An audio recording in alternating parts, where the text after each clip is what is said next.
اقسم بالله اللي هتسمعه دلوقتي واللي انا هقوله لك محدش هيقوله لك في اي مكان تاني. نتنياهو القائد الاعلى للجيش الاسرائيلي بيحاول يكلم الرئيس السيسي بقاله اسبوع، وطبعا الرئيس السيسي الله اكبر عليه كرفه وقال احنا ما نكلمش الاشكالات اللي زي دي، الاشكالات الزباله اللي زي دي ما تاكلش ولا تشرب معانا وما نكلمهاش، واستجهلوا يا جماعه. وطبعا الخبر ده انا مأكده من اماكن يعني كبيره، يعني الخبر ده انا موثقه لكم من عند الاستاذ شريف الصرافي. اسمعوا الفيديو ده كده وهاكد لكم الخبر بالمصادر. اسمع الفيديو وادعم بلد. موقع تايمز اوف اسرائيل قال لك على فكره نتنياهو رئيس الوزراء الاسرائيلي بقاله اسبوعين عايز يتصل بالرئيس المصري، لكن الرئيس المصري يرفض الرد على الاتصالات اللي جايه من اسرائيل.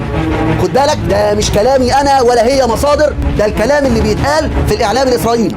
خبر بيقول لك تقول التقارير ان مكتب نتنياهو عبر مجلس الامن القومي حاول تنسيق المحادثه في الايام الاخيره، لكن الرئاسه المصريه رفضت الاستجابه، وتجري الان مناقشات على مستوى ادنى، وهناك وفودا اسرائيليه زارت القاهره في الاسابيع الاخيره.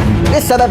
الإجابة إن الرئيس السيسي من الأساس رفض فكرة النقاش حول إعادة السيطرة الإسرائيلية على محور فيلادلفيا. سمعتوا رئيسكم بيتكلم ازاي معاهم؟ سمعتوا رئيس الجمهورية بيتعامل مع الأشكالات دي ازاي؟ المفروض تبقى راسك مرفوعة في السماء. صلي على النبي واعمل لي متابعة لو وصلت لحد هنا. خش اسمع المهرجان اللي اسمه الدور حرب العلاء عفروتو من الفيوم، هو الولد الوحيد اللي غنى للدولة وللسيسي ودعمه. كل الناس تسمع مهرجان الدور حرب، هو اللي قدامكم ده. هسيب لكم حتة تسمعوه تنشروا عليه أغاني وصور رئيس الجمهورية والجيش اشتغلوا على الأسطوانة من تحت من على الشمال، وحط الصور عشان تطلع معانا ترند وتشارك في اكبر حمله في تاريخ التيك توك واليوتيوب.